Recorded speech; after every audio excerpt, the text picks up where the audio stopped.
ഇന്ന് നമ്മൾ നോമ്പ് തുറക്കാൻ ഒരു ചെറിയ ബ്രെഡ് പോള ഉണ്ടാക്കിയത്.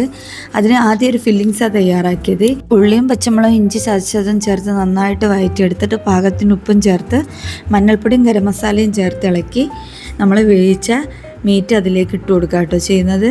എന്നിട്ട് ഇളക്കിയെടുത്തിട്ട് ആവശ്യത്തിന് ഇലകളൊക്കെ ചേർത്ത് കൊടുക്കാം.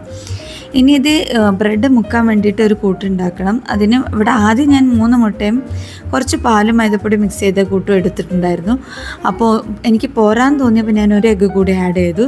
എന്നിട്ട് അതിലേക്ക് കുറച്ച് കുരുമുളക് പൊടി ഉപ്പും ചേർത്ത് ഒന്ന് ഇളക്കിയെടുത്താണ് ചെയ്തത്. ഒരു പാൻ എടുത്ത് അടുപ്പത്ത് വെച്ചിട്ട് ഓരോ ബ്രെഡും അതിലേക്ക് മുക്കിയിട്ട് നിരത്തി വെച്ച് കൊടുത്തിട്ട് അതിൻ്റെ മേലെ ആ ഫില്ലിങ്സ് വെച്ച് കൊടുത്തിട്ട് മേലെ വീണ്ടും ആ ബ്രെഡ് വെച്ച് കൊടുക്കുക ചെയ്യുന്നത് കേട്ടോ. കൂടുതൽ ആളുള്ള സ്ഥലത്താണെങ്കിൽ ഇതേപോലെ തന്നെ ഒരു ലെയർ കൂടി ചെയ്യുക.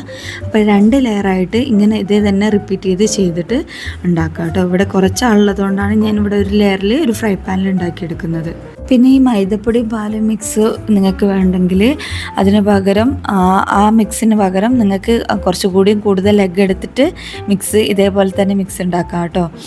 ഞാനിവിടെ എഗ്ഗിൻ്റെ ടേസ്റ്റ് കൂടുതൽ ഇഷ്ടമല്ലാത്തത് കൊണ്ടാണ് അങ്ങനെ എടുത്തത്. ഒരു ഫ്രൈ പാനിൽ ഇങ്ങനെ ചെറിയ രീതിയിൽ ഉണ്ടാക്കും, പെട്ടെന്നായി കിട്ടുകയും ചെയ്യും. അപ്പോൾ ഒരു ഭാഗം വെന്ത് കഴിഞ്ഞിട്ട് നമ്മളൊരു പ്ലേറ്റ് വെച്ച് തിരിച്ചിട്ട് മറിച്ചിട്ട് കൊടുക്കുക.